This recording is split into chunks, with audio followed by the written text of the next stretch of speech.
ನಮಸ್ಕಾರ. ಗ್ರಾಮೀಣ ಅಮೆರಿಕದಲ್ಲಿ ಒಂದು ದೊಡ್ಡ ಆರೋಗ್ಯ ಸಮಸ್ಯೆ ಇದೆ. ಆದರೆ ಅದರ ಪರಿಹಾರ ಎಲ್ಲೋ ದೂರದಲ್ಲಿಲ್ಲ, ಒಂದು ಹಳೆಯ ಚೀನಿ ಐಡಿಯಾದಲ್ಲಿದೆ. ಹಾಗಾದ್ರೆ ಈ ಆಧುನಿಕ ಬರಿಗಾಲಿನ ವೈದ್ಯರು ಅಂದ್ರೆ ಯಾರು? ಅವರು ಮಾತುಕತೆಯಿಂದಾನೇ ಹೇಗೆ ಜೀವ ಉಳಿಸ್ತಾ ಇದ್ದಾರೆ? ಬನ್ನಿ ನೋಡೋಣ. ಒಂಟಿತನ ಅಬ್ಬಾ ಇದೆಯಲ್ಲ, ಇದೊಂದು ಬರೀ ಖಾಲಿ ಖಾಲಿ ಅನ್ನೋ ಫೀಲಿಂಗ್ ಅಷ್ಟೇ ಅಲ್ಲ, ಇದು ಸೈಲೆಂಟಾಗಿ ಕಾಡೋ ಒಂದು ದೊಡ್ಡ ಹೆಲ್ತ್ ಕ್ರೈಸಿಸ್. ಸೊ ಇಂತಹ ಆಳವಾದ ಒಂಟಿತನಕ್ಕೆ ಔಷಧಿ ಅಂತ ಏನಾದರೂ ಇರಬಹುದಾ? ಕೇಳಿದ್ರೆ ಆಶ್ಚರ್ಯ ಆಗಬಹುದು. ಆದರೆ ಆ ಔಷಧಿ ಬೇರೇನೋ ಅಲ್ಲ, ಜಸ್ಟ್ ಒಂದು ಮಾತುಕತೆ. ಹೌದು, ಹಿರಿಯರ ಲೋನ್ಲಿನೆಸ್ ಕಡಿಮೆ ಮಾಡಿ ಯಂಗ್ಸ್ಟರ್ಸ್ಗೆ ಹೊಸ ದಾರಿ ತೋರಿಸೋ ಒಂದು ಸಿಂಪಲ್ ಸಂಭಾಷಣೆ, ತಲೆಮಾರುಗಳನ್ನ ಬೆಸೆಯೋ ಒಂದು ಸಂಭಾಷಣೆ. ಸರಿ, ಈ ಪರಿಹಾರದ ಅವಶ್ಯಕತೆ ನಿಜವಾಗ್ಲೂ ಎಷ್ಟಿದೆ ಅಂತ ತಿಳ್ಕೋಬೇಕಲ್ವಾ? ಅದನ್ನ ಅರ್ಥ ಮಾಡ್ಕೊಳಕ್ಕೆ ನಾವು ಫಸ್ಟು ಗ್ರಾಮೀಣ ಅಮೆರಿಕಾದಲ್ಲಿರೋ ಕನೆಕ್ಷನ್ ಕ್ರೈಸಿಸ್ ಅಂದ್ರೆ ಸಂಪರ್ಕದ ಬಿಕ್ಕಟ್ಟನ್ನ ನೋಡ್ಬೇಕು.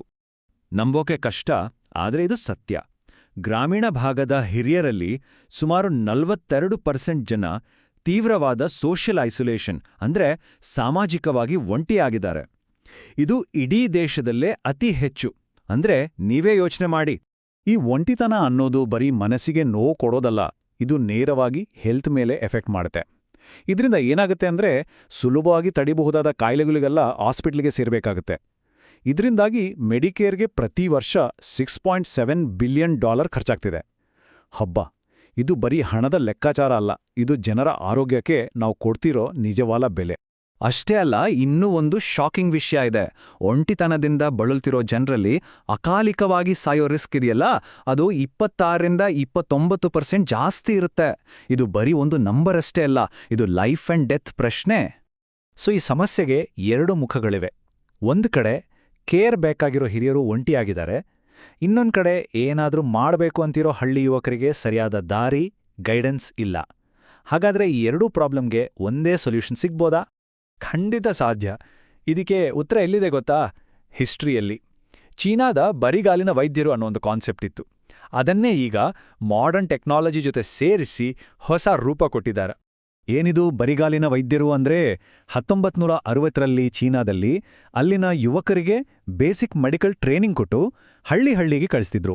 ಅವರು ಜನರಿಗೆ ಆರೋಗ್ಯ ಸೇವೆ ಕೊಡ್ತಿದ್ರು, ಅವರನ್ನೇ ಬೇರ್ಫುಟ್ ಡಾಕ್ಟರ್ಸ್ ಅಂತ ಕರೀತಿದ್ರು. ಈಗ ಅದೇ ಐಡಿಯಾನ ಇವತ್ತಿನ ಕಾಲಕ್ಕೆ ತಕ್ಕಂತೆ ಬದಲಾಯಿಸಿದ್ದಾರೆ. ಹಾಗಾದ್ರೆ ಈ ಹೊಸ ಪ್ರೋಗ್ರಾಂ ಹೇಗೆ ಕೆಲಸ ಮಾಡುತ್ತೆ?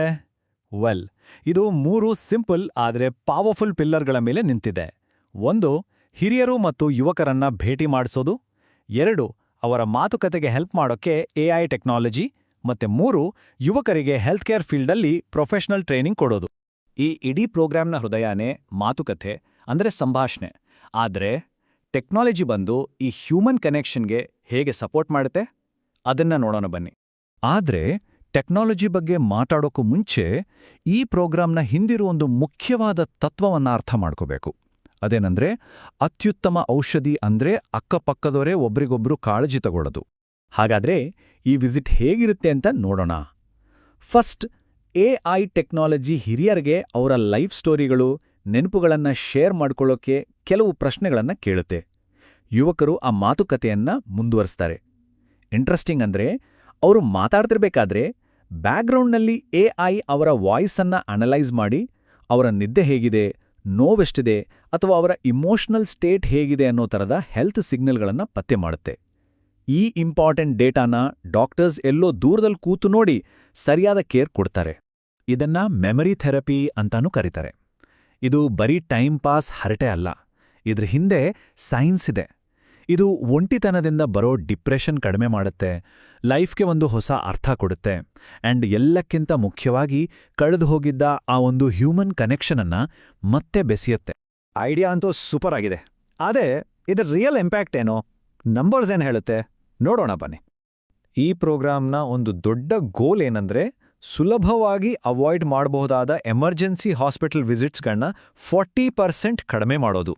ಇದರಿಂದ ಹೆಲ್ತ್ ಕೇರ್ ಸಿಸ್ಟಮ್ ಮೇಲಿನ ಪ್ರೆಷರ್ ಸಖತ್ತಾಗಿ ಕಡಿಮೆ ಆಗುತ್ತೆ. ಇವರ ಗೋಲ್ಸ್ ಕೂಡ ತುಂಬಾನೇ ಕ್ಲಿಯರ್ ಆಗಿದೆ. ಒಂದ್ ಕಡೆ ಹಿರಿಯರ ಒಂಟಿತನವನ್ನ 30% ಕಡಿಮೆ ಮಾಡೋದು, ಇನ್ನೊಂದ್ ಕಡೆ ಈ ಪ್ರೋಗ್ರಾಂನಲ್ಲಿ ಭಾಗವಹಿಸೋ 80% ಯುವಕರನ್ನ ಹೆಲ್ತ್ ಕೇರ್ ಫೀಲ್ಡ್ಗೆ ಬರೋ ಹಾಗೆ ಮೋಟಿವೇಟ್ ಮಾಡೋದು. ಅಂದ್ರೆ ನೋಡಿ, ಇವತ್ತಿನ ಹಿರಿಯರ ಕೇರ್ ಜೊತೆಗೆ ನಾಳಿನ ಹೆಲ್ತ್ ಕೇರ್ ವರ್ಕ್ ಫೋರ್ಸ್ ಕೂಡ ರೆಡಿ ಆಗ್ತಿದೆ. ಈ ಮಾಡೆಲ್ ಬರೀ ಎಫೆಕ್ಟಿವ್ ಅಷ್ಟೇ ಅಲ್ಲ, ಇದು ಎಲ್ರಿಗೂ ನ್ಯಾಯ ಒದಗಿಸೋ ಥರ ಇದೆ. ಹಾಗಾದ್ರೆ ಇದ್ರ ಹಿಂದಿರೋ ಪ್ರಿನ್ಸಿಪಲ್ಸ್ ಅಂದ್ರೆ ತತ್ವಗಳೇನು ಅಂತ ಈಗ ನೋಡೋಣ. ಈ ಪ್ರೋಗ್ರಾಂ ಡಿಸೈನ್ ಮಾಡಿರೋದೇ ಭಾಷೆ, ಹಣ ಅಥವಾ ಇರೋ ಜಾಗ ಈ ಥರದ ಹಳೆಯ ಅಡೆತಡೆಗಳನ್ನ ದಾಟೋಕೆ. ಇದರಿಂದ ಎಲ್ಲರಿಗೂ ಅವರವರ ಭಾಷೆಯಲ್ಲೇ ಸೇವೆ ಸಿಗತ್ತೆ, ಎಲ್ಲರಿಗೂ ಆರ್ಥಿಕವಾಗಿ ಸಮಾನ ಅವಕಾಶ ಸಿಗತ್ತೆ, ಮತ್ತೆ ಎಷ್ಟೇ ದೂರ ಇದ್ರೂ ಅವರನ್ನ ರೀಚ್ ಆಗೋಕೆ ಸಾಧ್ಯವಾಗುತ್ತೆ. ಒಟ್ನಲ್ಲಿ ಹೇಳೋದಾದ್ರೆ ಯಾರನ್ನ ಹೆಲ್ತ್ ಕೇರ್ ಸಿಸ್ಟಮ್ ಹೆಚ್ಚಾಗಿ ಮರ್ತುಬಿಟ್ಟಿತ್ತೋ, ಅಂದ್ರೆ ಇಂಗ್ಲಿಷ್ ಬರ್ದೇ ಇರೋರು, ಓದು ಬರಹ ಗೊತ್ತಿಲ್ದವರು, ತುಂಬಾ ದೂರದ ಹಳ್ಳಿಗಳಿರೋ ಹಿರಿಯರು, ಅವರನ್ನೇ ಟಾರ್ಗೆಟ್ ಮಾಡಿ ಈ ಪ್ರೋಗ್ರಾಂ ಡಿಸೈನ್ ಮಾಡಲಾಗಿದೆ. ಇದು ಆರೋಗ್ಯ ಕ್ಷೇತ್ರದಲ್ಲಿ ಎಲ್ಲರಿಗೂ ಸಮಾನತೆ ತರೋಕೆ ಇಟ್ಟಿರೋ ಒಂದು ದೊಡ್ಡ ಹೆಜ್ಜೆ. ಸಾಮಾನ್ಯವಾಗಿ ಟೆಕ್ನಾಲಜಿ ಅಂದ್ರೆ ಅದು ನಮ್ಮನ್ನ ಮನುಷ್ಯರಿಂದ ದೂರ ಮಾಡಿ ಮೆಷಿನ್ ಥರ ಮಾಡುತ್ತೆ ಅಂತ ನಾವು ಅನ್ಕೋತೀವಿ ಅಲ್ವಾ? ಆದ್ರೆ ಈ ಮಾಡೆಲ್ ನೋಡಿ, ಟೆಕ್ನಾಲಜಿಯನ್ನೇ ಬಳಸಿ ಹ್ಯೂಮನ್ ಕನೆಕ್ಷನ್ ಅನ್ನ ಇನ್ನಷ್ಟು ಸ್ಟ್ರಾಂಗ್ ಮಾಡ್ತಿದೆ. ಹಾಗಾದ್ರೆ ಯೋಚನೆ ಮಾಡಿ, ಅತ್ಯಂತ ಅಡ್ವಾನ್ಸ್ಡ್ ಹೆಲ್ತ್ ಕೇರ್ ಅನ್ನೋದು ನಿಜಕ್ಕೂ ಅತ್ಯಂತ ಮಾನವೀಯವಾಗಿರೋಕೆ ಸಾಧ್ಯ ಇಲ್ವಾ? ಈ ಪ್ರಶ್ನೆ ಜೊತೆ ಇವತ್ತಿನ ಈ ವಿಷಯವನ್ನ ಮುಗಿಸೋಣ.